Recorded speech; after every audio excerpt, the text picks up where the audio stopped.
She walked into that courtroom 7 months pregnant, wearing a dress from a thrift store, with $12 to her name and no lawyer.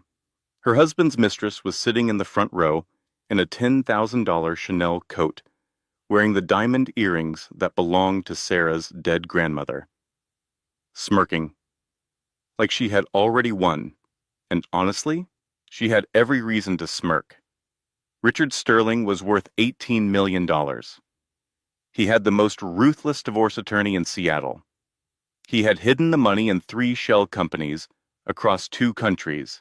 He had faked evidence, calling his own pregnant wife an alcoholic. He had bribed witnesses. He had gotten her lawyer disqualified. He had even gotten a judge who played golf with his attorney assigned to the case. Sarah had nothing. No money, no lawyer, no friends. She had not spoken to her own father in 10 years because the last time she saw him, she told him she hated him. But here is what Richard Sterling did not know. He did not know that Sarah's father changed his last name 20 years ago. He did not know that the quiet old man sitting in the back row of the courtroom was watching every single word.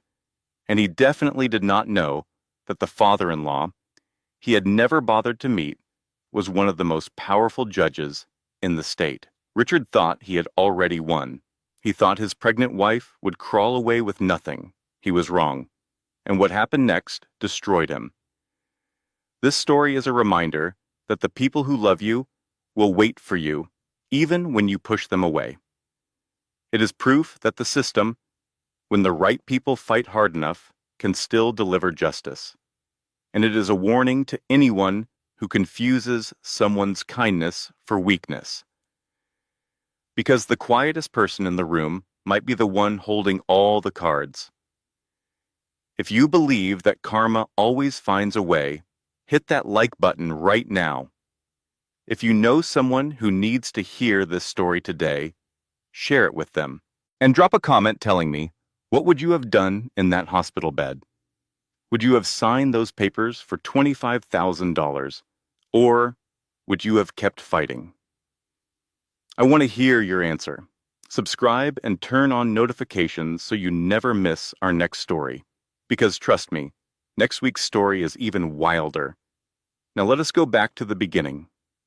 3 weeks before the trial, a rainy morning in Seattle, and a pregnant woman standing on marble steps with nowhere to go. She walked into that courtroom wearing a dress she bought at a thrift store, while her husband's mistress sat in the front row draped in a $10,000 Chanel coat, smirking like she had already won. And honestly, everyone thought she had. Richard Sterling had the best lawyers money could buy. He had hidden the assets, forged the documents, and bought the narrative. He thought his pregnant wife, Sarah, was just a helpless woman he could throw away like a used napkin. But Richard made one fatal mistake, a mistake that would cost him his empire, his reputation, and his freedom. He did not check the name on the judge's bench. He had no idea that the man holding the gavel was the father-in-law he had never bothered to meet. But we are getting ahead of ourselves. To understand how Richard Sterling lost everything, we need to go back 3 weeks. To a rainy morning in Seattle. To a pregnant woman standing on marble steps with $12 to her name and nowhere to go. 3 weeks earlier. The rain in Seattle always felt like it was trying to wash the city clean, but on the morning of October 14th, it just felt cold. Sarah Sterling stood on the marble steps of the sprawling estate in Medina, the water soaking through her thin cardigan.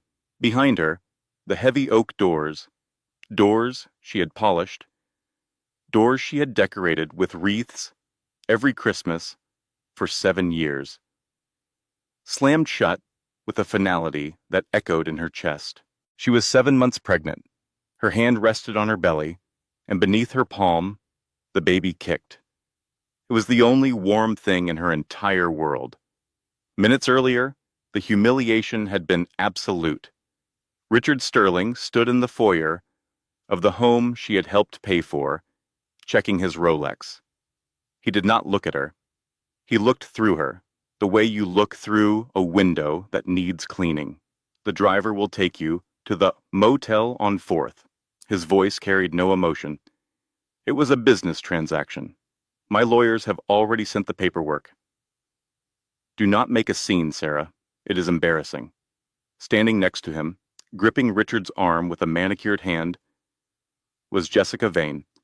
Jessica was 26 years old, a former marketing intern at Sterling Properties who had climbed the corporate ladder not by merit, but by proximity.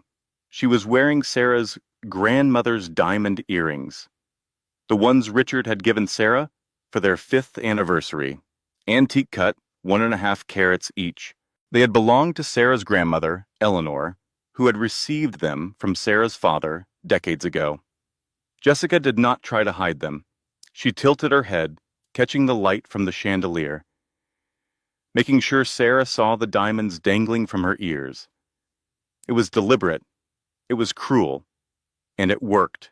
You left your keys on the table, sweetie, Jessica cooed, her voice dripping with false sympathy. She picked up the brass keyring and dropped it onto the marble floor near Sarah's feet. We are changing the locks at noon anyway, but Richard prefers a clean break. Sarah did not scream. She did not cry. She felt a numbness spreading from her fingertips to her core, a defense mechanism against the sheer brutality of the moment. The baby kicked again, harder this time, as if protesting on her behalf. 7 years. 7 years she had given this man. She had supported Richard when Sterling Properties was just a risky startup operating out of their 2-bedroom apartment. She had signed the business loans with her own credit when every bank in Seattle turned him away. She had done the books at the kitchen table until 2 in the morning. She had worked the phones, charmed the early investors, nursed Richard through his stress-induced ulcers, and covered for his drunken outbursts at industry galas by telling everyone he was just passionate. She had built Sterling Properties alongside him. Her name was on the original incorporation papers filed with the state of Washington. Sarah Bennett Sterling, co-founder and chief financial officer. Richard had removed her from the company website 2 years ago. He had taken her off the board of directors. He had told their social circle she was just a housewife who did not understand business. But the state filing was still there. Her signature was still on the original loans. You can erase someone from a website, but you cannot erase them from the public record. Not that any of that mattered right now. Right now, Sarah was standing in the rain, pregnant, penniless, and being replaced by a 26-year-old intern wearing her dead grandmother's jewelry. Richard, Sarah whispered, her voice trembling. She hated how small she sounded. I signed the prenup because I trusted you. You said it was just for the board. You said it would never be used against me. You said... I said a lot of things. Richard cut her off. He finally met her eyes, and what she saw there made her blood run cold. There was no guilt, no hesitation, no flicker of the man she had married. His gaze was reptilian, calculating. He was looking at her the way he looked at a property he was about to demolish. People change, Sarah. Business models evolve. You are an obsolete asset. Jessica is the future. Now get out before I call security. Obsolete asset. He called her an obsolete asset. His pregnant wife, the mother of his unborn child. The woman who had signed her name next to his when nobody else in the world believed in him. Jessica leaned into Richard's side, her hand sliding possessively up his arm. She looked at Sarah the way a cat looks at a mouse. It is already caught, but is not yet killed. There was amusement in her eyes, satisfaction, and something else. A cruelty so casual, it was almost bored. Sarah turned and walked down the marble steps into the rain. She did not look back. She could not. because if she looked back, she would see the life she had built disappearing behind a closing door, and she was not sure she could survive that image. The driver, a man named Carl who had worked for the Sterlings for 3 years and who could not meet Sarah's eyes, held the car door open. He drove her, in silence, to the Starlight Motor Inn on 4th Avenue.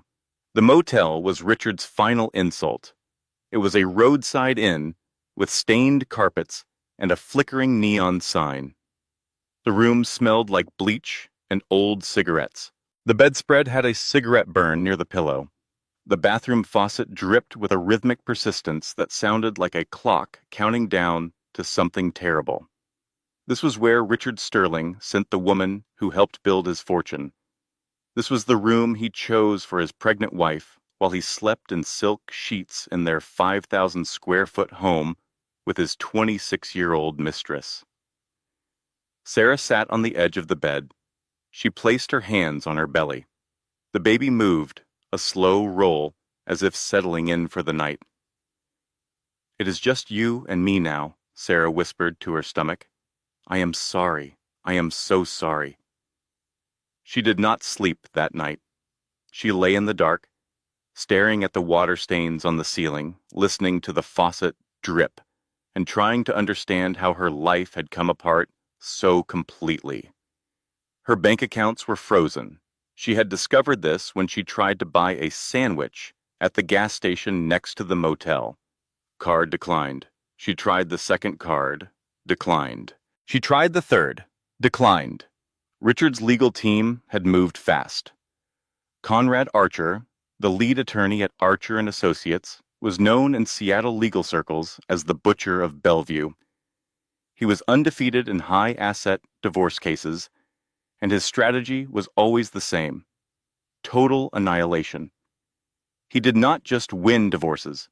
He destroyed the other side so completely that they could never recover. Within 48 hours of the eviction, Archer had filed a blizzard of motions. He painted Sarah as mentally unstable and alcoholic. He claimed she was a spendthrift who had squandered marital funds. He submitted doctored receipts showing purchases Sarah had never made. He included photographs of Sarah looking disheveled and exhausted, photographs taken during a week she had the flu, and presented them to the court as evidence of her inability to care for herself. It was a total demolition job, and Sarah had no lawyer, no money, and no one to call. For 3 days, she lay in the dark motel room. She ate what she could afford, which was not much: a package of crackers from the vending machine, a cup of soup from the microwave in the motel lobby, water from the bathroom tap. On the 4th day, Sarah ran out of money. She had $12 left.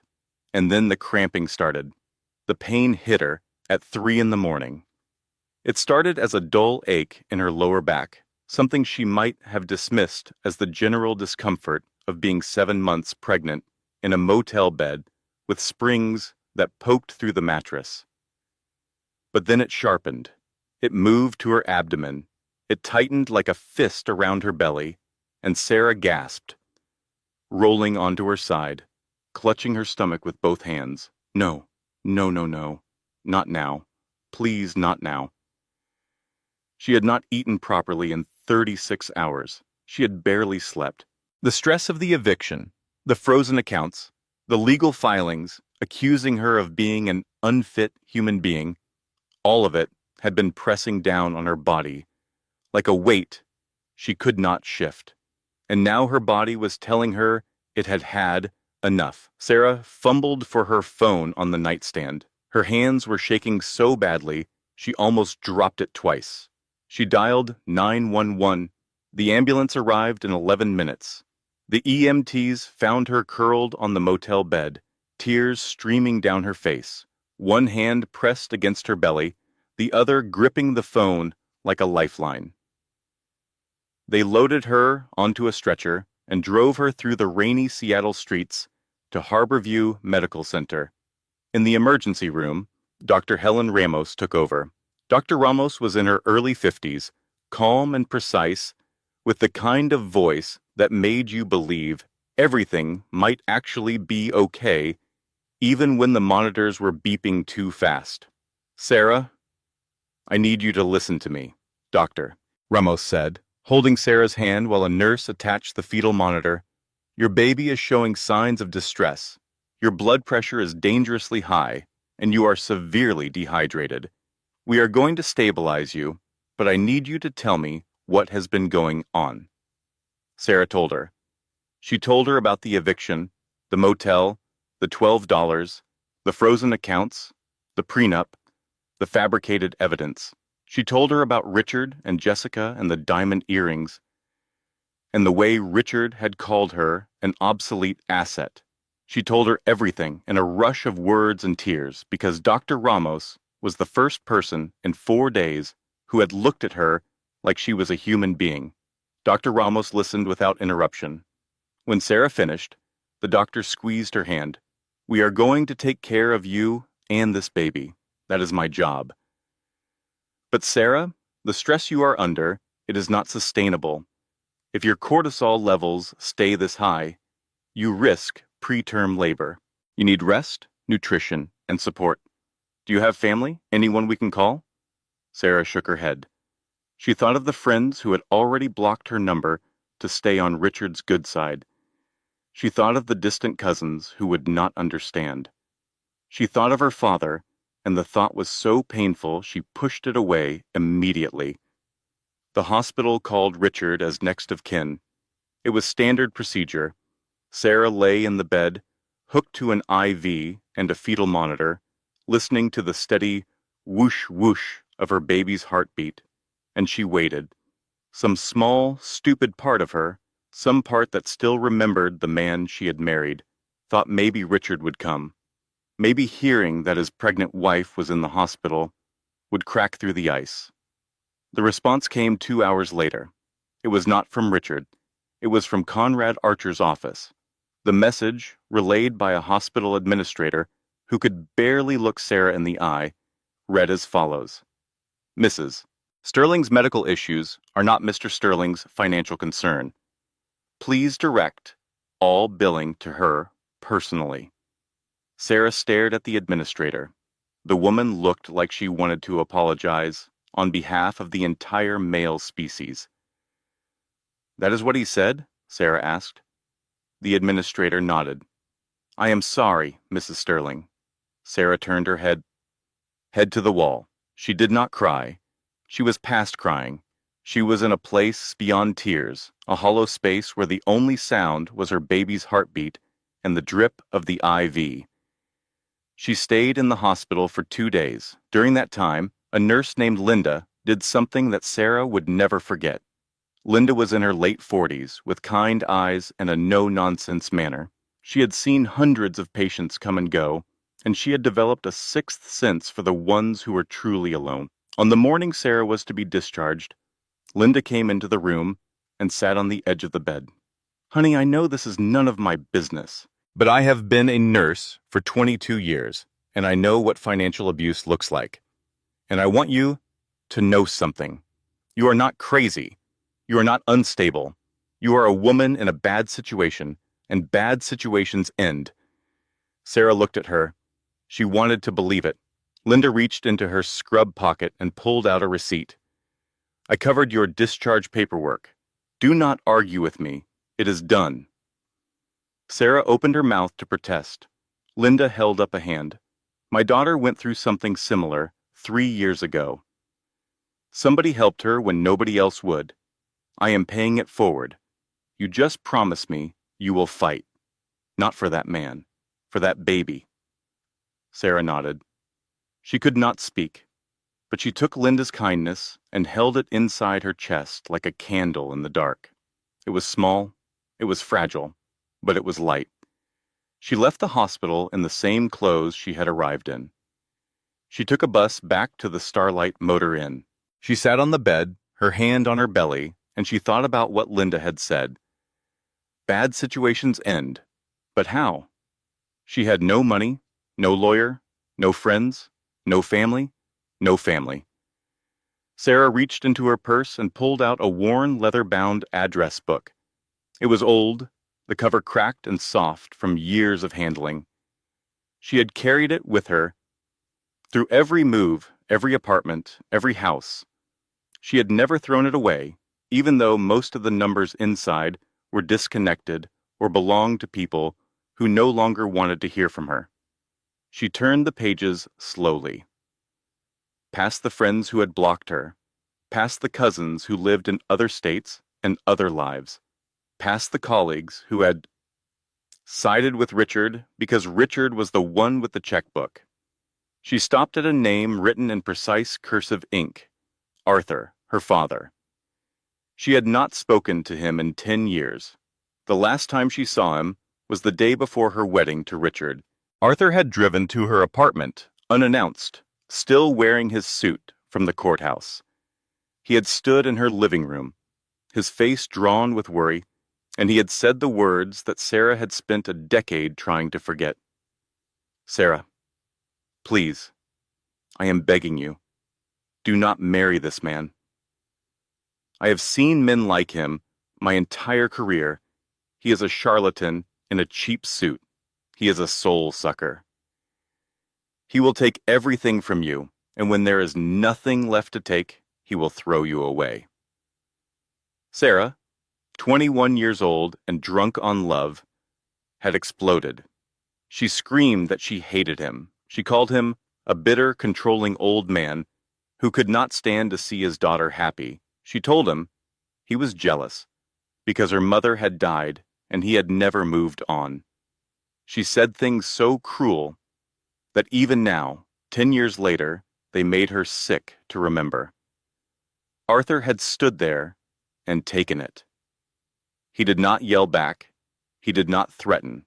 He simply nodded, put on his coat, and walked to the door. "When you need me," he had said quietly, without turning around, "I will be here." Then he left, and Sarah changed her number, and she never looked back. Richard, in his monumental arrogance, never asked about Sarah's family again. On one of their early dates, Sarah had mentioned that her father was a lawyer in the public sector. Richard had laughed and said, "So, a nobody." And that was the end of it. To Richard, Sarah's family was irrelevant. They were poor or trashy or dead. He did not care which. He never investigated. He never asked, because narcissists do not investigate the people they consider beneath them. And that was Richard Sterling's fatal mistake. Sarah stared at the name in the address book. Her hand trembled. 10 years of silence, 10 years of guilt and pride and stubbornness. She had told this man she hated him. She had cut him out of her life as cleanly as a surgeon removing a tumor. And now she was sitting in a motel room with $12 and a baby who might come too early and a husband who had called her an obsolete asset. She dialed the number. It rang once, twice, 3 times. Sarah's heart hammered so hard she could feel it in her throat. "Chambers of Justice Pendleton," a stern female voice answered. Sarah swallowed the lump in her throat. "I need to speak to the judge. Please tell him it is Sarah." There was a long pause. Sarah could hear the faint sounds of a busy office. Phones ringing, papers shuffling, the distant echo of a courtroom gavel. One moment. When the voice came back on the line, it was not the secretary. It was a deep, gravelly baritone that Sarah had not heard since the day before her wedding. A voice that had once read her bedtime stories. A voice that had once called her his best girl. A voice that had spent 10 years waiting for this phone call. Sarah. One word, her name, and everything broke. The tears she had held back in front of Richard and Jessica and the hospital administrators and the motel clerk and the bus driver, all of them burst forth in a flood that she could not control and did not try to. "Daddy." She sobbed, her voice cracking like thin ice. "Daddy, you were right. You were right about everything." The chambers of the Honorable Arthur Pendleton were a fortress of solitude and history. Mahogany bookshelves lined every wall, filled with legal volumes dating back to the 1950s. The carpet was dark green and thick enough to muffle footsteps. The window offered a view of the stone pillars of the State Superior Court, rain-streaked and imposing. On the desk, beside a brass lamp and a fountain pen that Arthur had used to sign every ruling for the past 20 years, sat a framed photograph. The photograph showed a teenage girl in a graduation cap, beaming at the camera, her arm thrown around the neck of a younger, less gray man in a dark suit. The girl was Sarah. The man was Arthur. It was taken 18 years ago, the day Sarah graduated high school, the last era of their lives, when everything between them was simple and good. The photograph had not moved in 10 years. Arthur Pendleton was not just a judge. In the legal community of Washington State, he was a legend. They called him the Iron Gavel. He was known for his terrifying intellect, his zero tolerance for theatrics, and his absolute, almost mechanical, adherence to justice. He had once held a CEO in contempt of court for checking his watch during a sentencing. He had once reduced a defense attorney to tears with a single question. He was feared by litigators, respected by his peers, and avoided at cocktail parties because he had a habit of asking uncomfortable questions and then waiting in silence for the answer. He was also a man who had spent the last decade eating dinner alone in a house that was too quiet, staring at a phone that never rang, wondering if he would ever hear his daughter's voice again. When Sarah walked into his chambers, Arthur did not stand immediately. It was not coldness. It was self-preservation. He needed a moment to absorb what he was seeing. He saw the cheap clothes, a cardigan with a small hole in the elbow, a maternity blouse that had been washed so many times the color was fading. He saw the hollow cheeks. He saw the dark circles under her eyes that spoke of nights without sleep. He saw the pregnant belly, round and full, and carrying his grandchild. A grandchild he had not known existed until 30 minutes ago on the phone. And he saw the way Sarah held her left arm close to her body, as if protecting herself from a blow. It was a posture Arthur had seen hundreds of times in his courtroom, on the bodies of women who had been made small by the people who were supposed to love them. The anger he had carried for 10 years, the anger at Sarah for leaving, at Sarah for choosing that flashy hustler over her own blood, at Sarah for saying she hated him, all of it evaporated in an instant. It burned away like morning fog, and what was left underneath was the thing that had always been there, the thing that never changed, the protective instinct of a father. "Sit," Arthur said, gesturing to the leather chair opposite his desk. Sarah sat. She told him everything. She did not sugarcoat her own stupidity. She did not make excuses. She admitted she had signed the prenup without reading the fine print because Richard had told her it was just a formality for the board of directors. She admitted she had let Richard put all the assets in his name because he said it was better for tax purposes. She admitted she had alienated every friend and family member who tried to warn her because she was too proud and too in love to listen. "He has Archer and Associates," Sarah finished, wiping her eyes with a rough paper towel from the dispenser on Arthur's credenza. "They are going to bury me, Dad. They have fake affidavits saying I am crazy and alcoholic. Richard bribed the housekeeper and the gardener to testify against me. They doctored photos. They fabricated receipts. I have nothing. I do not even have a lawyer. I do not even have a place to live. I am in a motel, Dad. A motel with stained carpets and a broken lock on the door. I am 7 months pregnant and I have $12. Arthur listened without interruption. His face remained unreadable throughout. He was a man who had spent 40 years training his face to reveal nothing. And right now, that training was the only thing keeping him from standing up and driving to Richard Sterling's penthouse and doing something he would spend the rest of his life in prison for. When Sarah finished, Arthur leaned back in his chair and tinted his fingers. He was quiet for a long time. "Richard Sterling," he said finally, pronouncing the name the way you might pronounce the name of a disease. "I have seen his name in the system. Zoning violations, labor disputes, a complaint from a subcontractor that was settled out of court. He thinks the law is a suggestion. He thinks he owns the law," Sarah corrected quietly. "He told me, Dad, his exact words. He said, 'I know the system, Sarah. I have already greased the wheels. The judge will sign whatever I put in front of him.'" Arthur's eyes changed. They went from warm to cold in the space of a heartbeat. The temperature in the room seemed to drop 10 degrees. Sarah had seen that look once before, when she was 12 and a boy at school had pushed her down on the playground. Arthur had gone to the school the next day, and whatever he said to the principal, the boy never bothered Sarah again. "He said that," Arthur repeated. "Those were his exact words." Arthur stood up and walked to the window.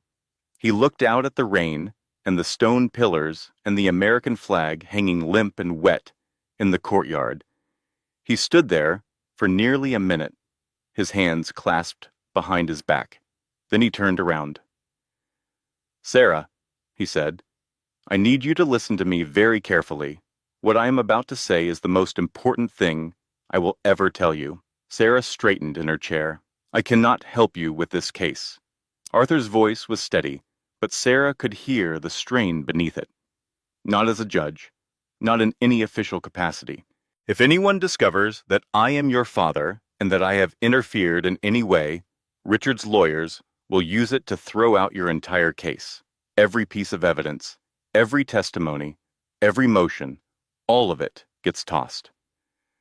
Richard walks free, and everything you have suffered will have been for nothing." Sarah felt the hope that had been building in her chest begin to deflate.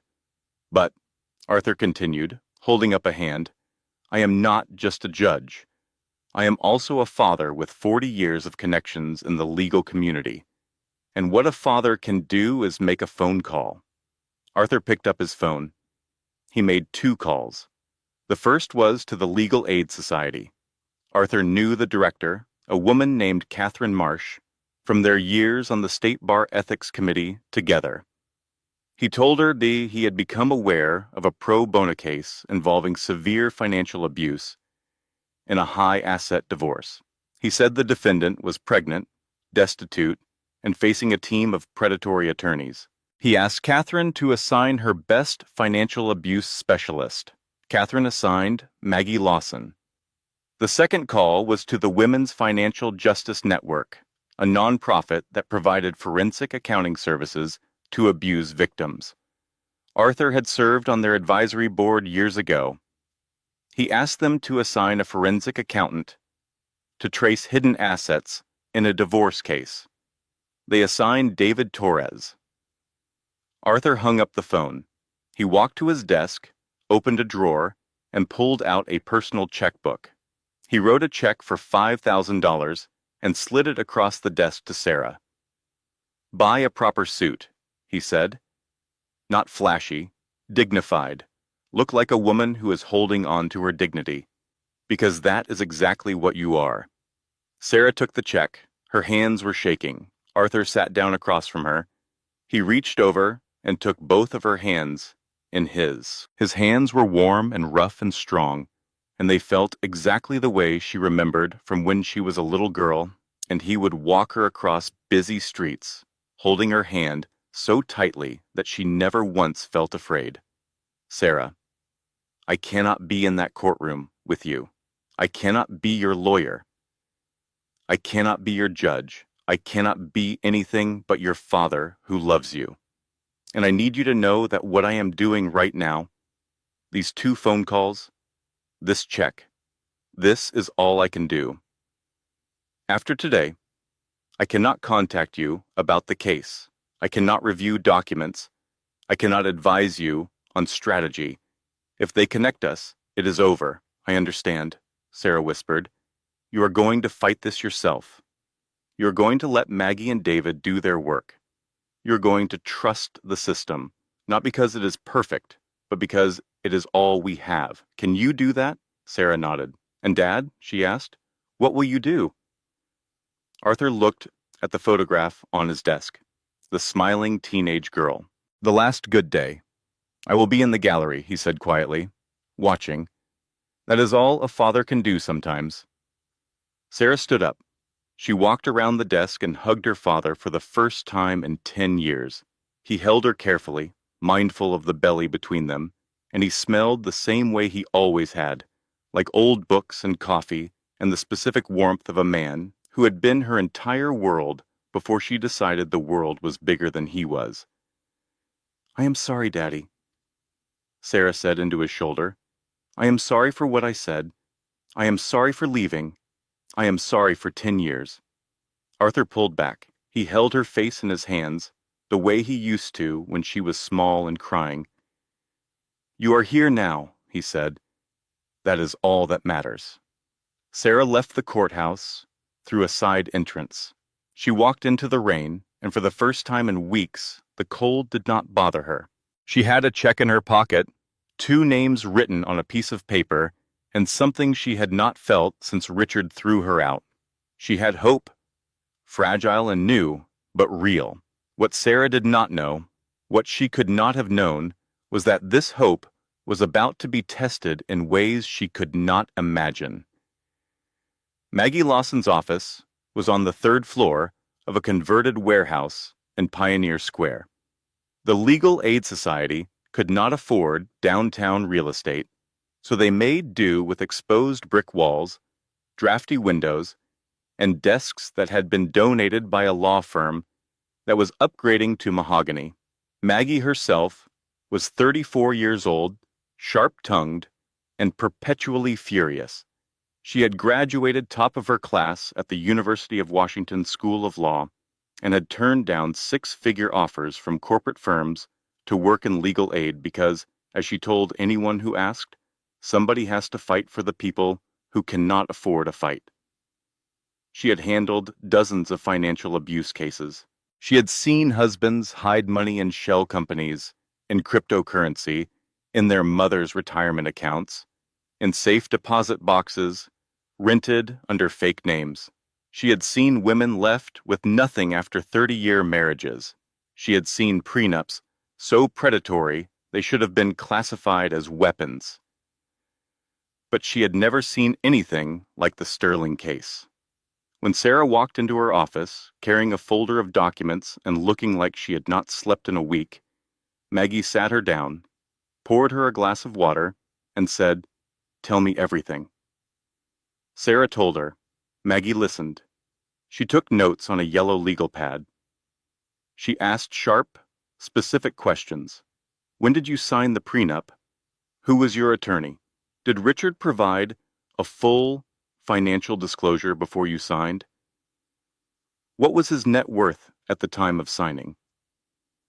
When Sarah described the eviction, the motel, the hospital, and the response from Conrad Archer's office, Maggie put down her pen. She stared at the wall for a full 10 seconds. This man is a monster, Maggie said, not to Sarah, but to the universe in general. Then she picked her pen back up. Let us get to work. Over the next week, Maggie and Sarah worked 18-hour days. David Torres, the forensic accountant assigned by the Women's Financial Justice Network, joined them on day 2. David was 41, quiet, patient, and devastatingly good with numbers. He had a background in forensic accounting for the IRS before leaving government work to volunteer with nonprofits helping abuse victims. He once told Maggie that tracing hidden money was like following a river upstream. You just keep going until you find the source. And the source always tells you who the person really is. David started pulling threads. He subpoenaed bank records. He cross-referenced corporate filings. He followed the money through a maze of transfers and holding companies that Richard Sterling had built over 7 years to hide his true wealth. On day 4, David found the first thread. Blue Heron, LLC. It was a shell company registered in the Cayman Islands. On the surface, it looked like a standard offshore holding entity, the kind that thousands of wealthy Americans used for legitimate tax planning. But when David dug deeper, he found something that was not legitimate at all. Blue Heron LLC had purchased a commercial block in downtown Seattle 6 months ago. The purchase price was $6 million. The property was now valued at $7.2 million. Richard Sterling's financial disclosure to the court listed his total assets at $4 million. Blue Heron alone proved he was hiding at least triple that. "Sarah?" David said, looking up from his laptop with an expression that was half triumph and half disgust. "Your husband is a liar, but he is not a very good one." Over the next 3 days, David found a second entity, Redtail Holdings, another shell company, this one registered in Delaware, holding approximately $3 million in commercial real estate and investment accounts. Between Blue Heron and Redtail, Richard Sterling had hidden at least $9 million that he had sworn under oath did not exist.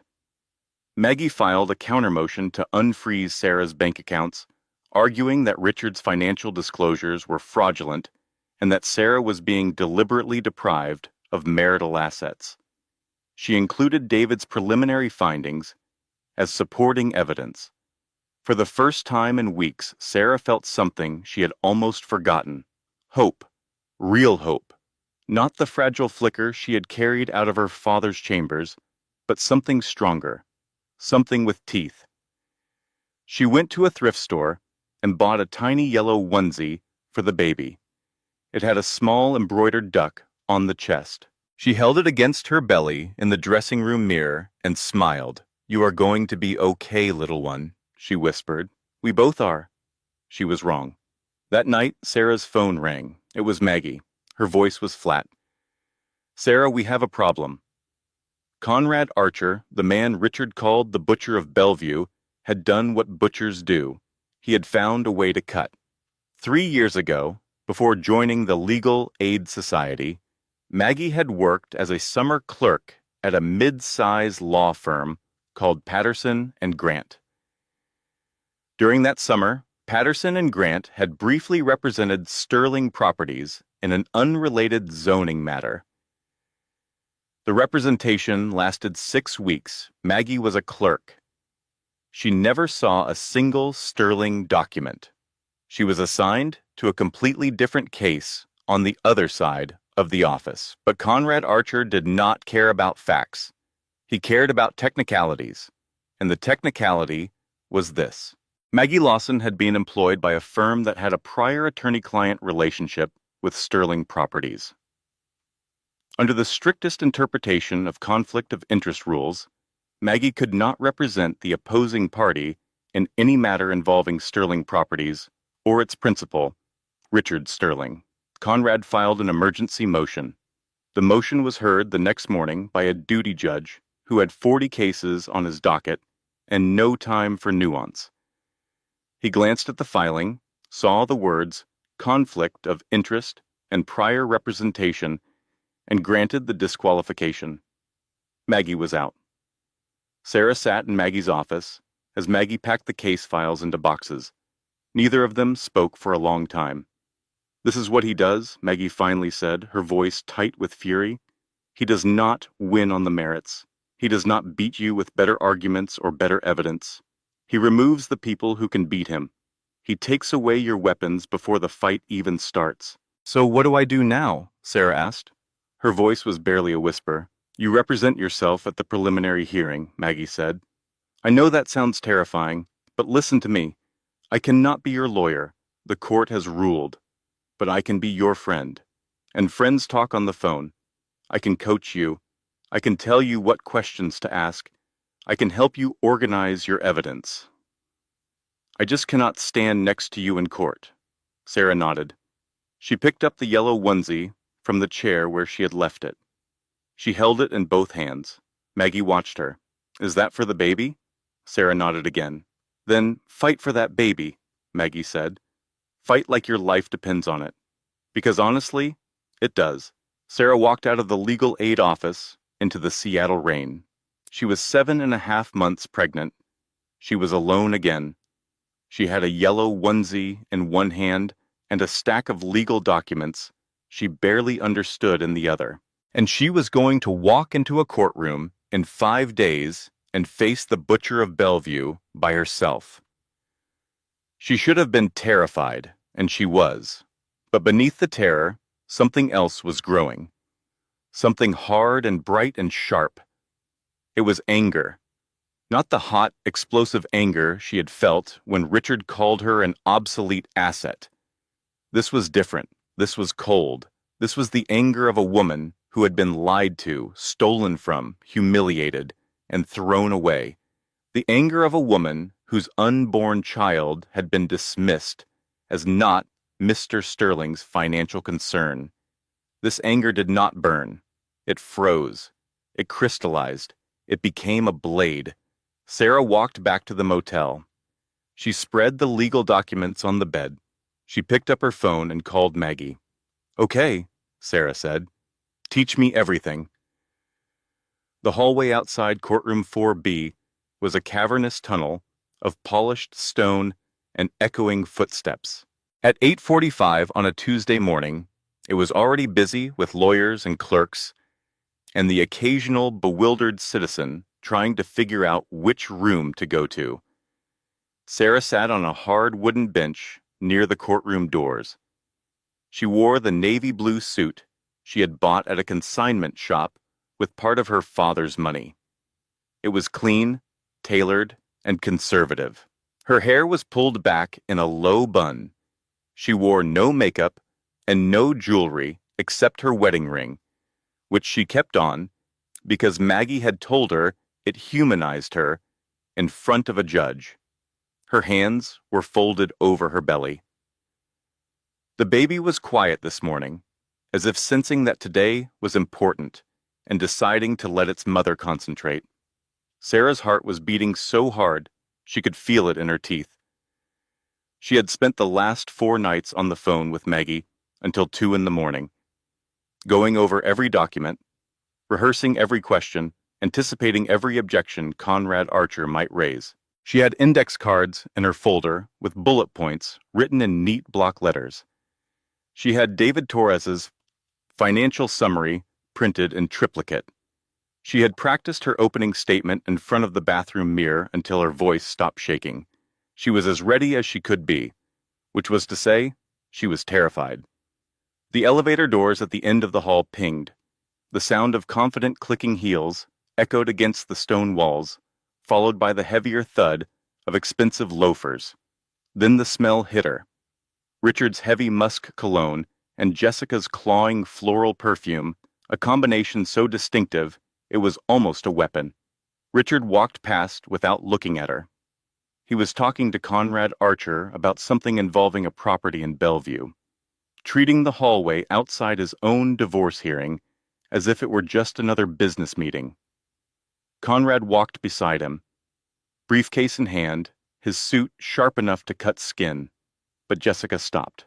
Jessica Vane was wearing a cream-colored pencil skirt and a silk blouse that probably cost more than Sarah's first car. Her hair was blown out. Her nails were fresh. She was wearing Sarah's grandmother's diamond earrings, and she was glowing with the particular radiance of a woman who believed she had already won. You actually showed up, Jessica said, loud enough for the other people in the hallway to hear. She put a hand on her hip and tilted her head, the diamonds catching the fluorescent light. I thought you would be sleeping off a hangover Sarah took a slow breath. Leave me alone, Jessica. Or what? Jessica stepped closer, invading Sarah's space. You will cry? You will beg Richard to take you back? She lowered her voice to a conspiratorial whisper, but kept it just loud enough for the nearest people to overhear. He hates you, you know. He talks about how pathetic you were, how boring, how you let yourself go. She glanced pointedly at Sarah's pregnant belly. Obviously, Sarah stood up. She was not going to sit there and take it. Not today. She moved to walk toward the courtroom doors, to escape the confrontation and preserve what was left of her composure. As Sarah tried to pass, Jessica shifted her weight. It was a subtle movement, practiced and precise, the kind of thing learned on middle school playgrounds and perfected in corporate boardrooms. She stuck her foot out just an inch, right in Sarah's path. Sarah's toe caught the heel of Jessica's designer shoe. At 7 months pregnant, Sarah's center of gravity was already precarious. The stumble became a fall before she could catch herself. She crashed forward, her arms flailing.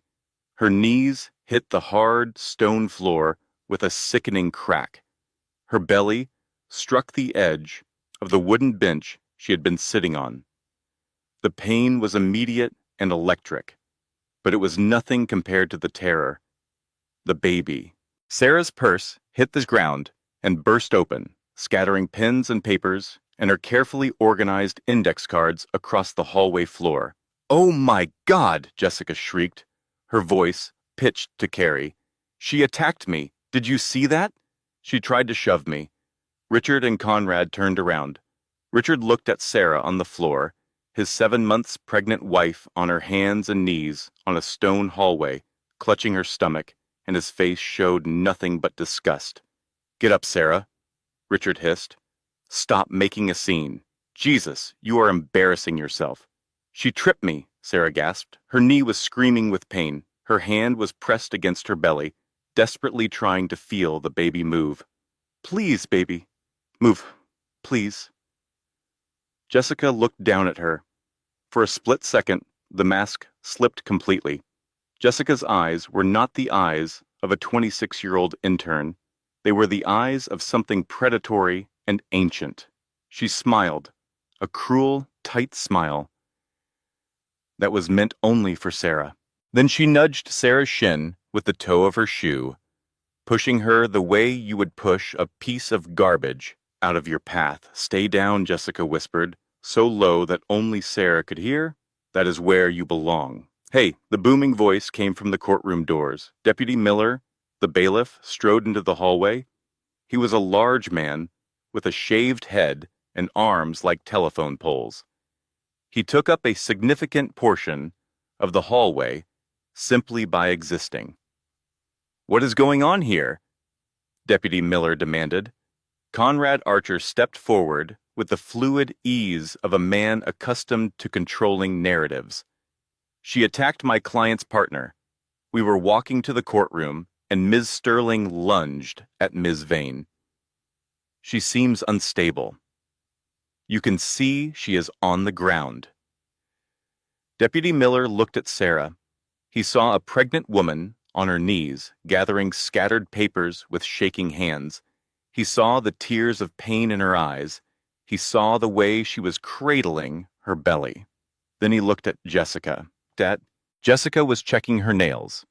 Deputy Miller had been a bailiff for 14 years. He had seen a lot of things in courthouse hallways. He knew what an attack looked like, and he knew what a trip looked like. He had seen Jessica's foot extend. He had seen the deliberate placement. He had seen the kick. He said nothing, but his jaw tightened, and he filed it away in the meticulous mental cabinet where he stored things that mattered. "Get inside," Deputy Miller said. "All of you. Judge is taking the bench in 2 minutes. Any more disturbances, and I am holding someone in contempt before the gavel even drops." Sarah limped into the courtroom. Her knee throbbed. Her belly ached with a dull, persistent pain that terrified her. But she did not go to the hospital. She could not. This hearing might be the only chance she had. She chose the table on the left, the defendant's table. It looked lonely. One chair, one pitcher of water. Her small stack of files, now slightly crumpled from the hallway floor. On the right, the plaintiff's table was a fortress. Richard sat in the center. Conrad Archer sat to his right. Two junior associates flanked them like soldiers, carrying boxes of documents, setting up laptops and binders and color-coded tabs.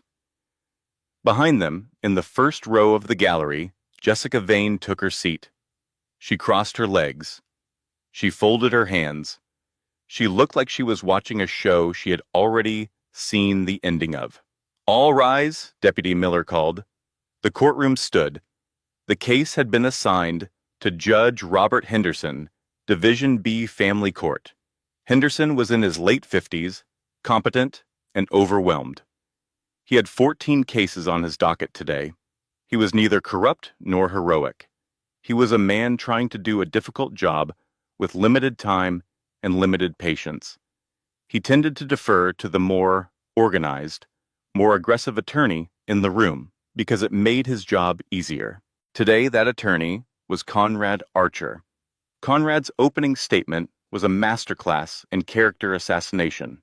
He spoke without notes, pacing the floor, painting Sarah as an unstable, alcoholic spouse who had refused to work, refused to contribute to the household, and had recently spiraled into dangerous, erratic behavior. "Just this morning, Your Honor," Conrad said, his voice dripping with practiced concern, "Ms. Sterling physically assaulted Mr. Sterling's executive assistant in the hallway outside this courtroom. She lunged at her, unprovoked. It was witnessed by multiple parties." Sarah's stomach turned. She wanted to scream, but Maggie's voice echoed in her head. "Do not react. Do not interrupt. Your turn will come." Conrad concluded by asking for strict enforcement of the prenuptial agreement, a restraining order against Sarah, and an expedited settlement. Henderson turned to Sarah. "Ms. Sterling, your opening statement." Sarah stood up. Her legs trembled. Her knee burned. She looked at her notes, then put them down.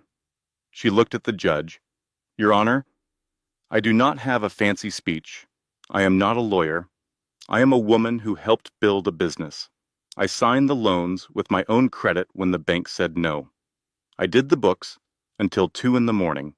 I am the co-founder of Sterling Properties. My name is on the original incorporation papers filed with the state of Washington. I am not crazy. I am not a drunk. I am 7 months pregnant, and my husband froze my bank accounts and sent me to a motel with $12. All I want is what is fair." She sat down. Henderson looked mildly surprised. He made a note. The hearing proceeded. Sarah cross-examined Richard, using the questions Maggie had drilled into her. "If the company is losing money," Sarah asked, her voice gaining strength, "how did you afford the lease on the Obsidian Tower penthouse?" "It is $12,000 a month," Richard stammered. Conrad objected. Henderson sustained. Sarah pressed on. "Is Jessica Vane an employee of Sterling Properties?" "Her payroll record from 6 months ago shows she was an intern and earning $15 an hour. Last month, she received a wire transfer for $200,000. Can you explain that?" Richard's face turned red. He mumbled about consulting fees and client entertainment. Conrad objected again. Henderson sustained again. But Sarah had one more card to play.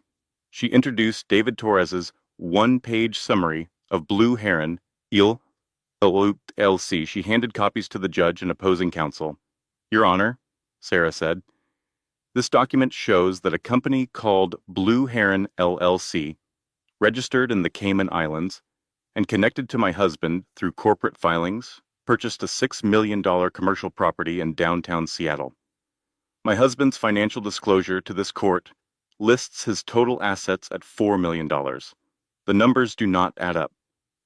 Henderson studied the document. He frowned. He looked at Conrad. "Mr. Archer, This is concerning.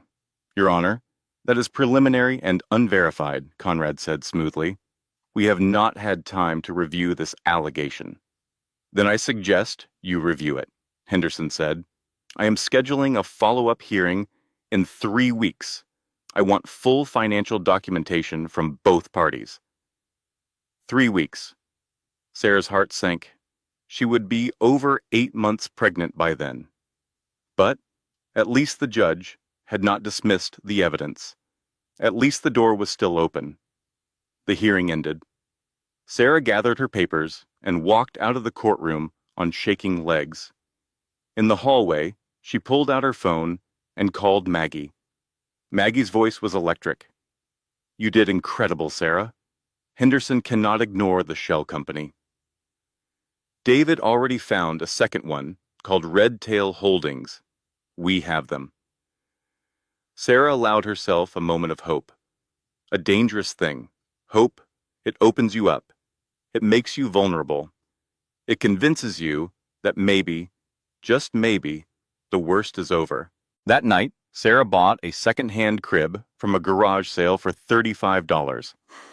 She set it up in the corner of the motel room. She hung the yellow onesie on the closet door. She lay on the bed with her hand on her belly, whispering to the baby, "We are going to be okay. Mommy promises we are going to be okay." But she was wrong, because 3 catastrophes were about to hit her in rapid succession, and the third one nearly killed her.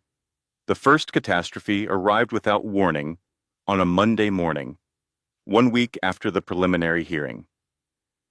Judge Robert Henderson, the competent but overwhelmed jurist who had at least taken Sarah's evidence seriously, suffered a massive stroke at his home. He was found by his wife on the kitchen floor at 6:15 in the morning, the coffee maker still running, his briefcase packed for a day at the courthouse that he would never see. Henderson survived, but the damage was severe. He was placed on medical leave for a minimum of 6 months. All of his pending cases were reassigned through the court's standard rotation system.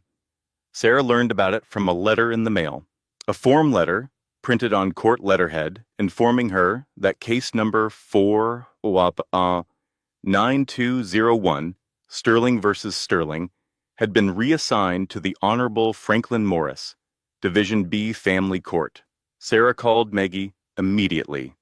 Maggie was quiet for a long time. "Who is Judge Morris?" Sarah asked, not liking the silence. "He is semi-retired," Maggie said carefully. "He fills in when they need coverage.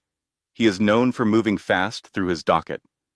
"That sounds good," Sarah said. "It is not. Moving fast means he does not read the details. He does not dig. He looks at the surface and makes a decision. And Sarah, Conrad Archer has been playing golf with Franklin Morris for 15 years. The second hearing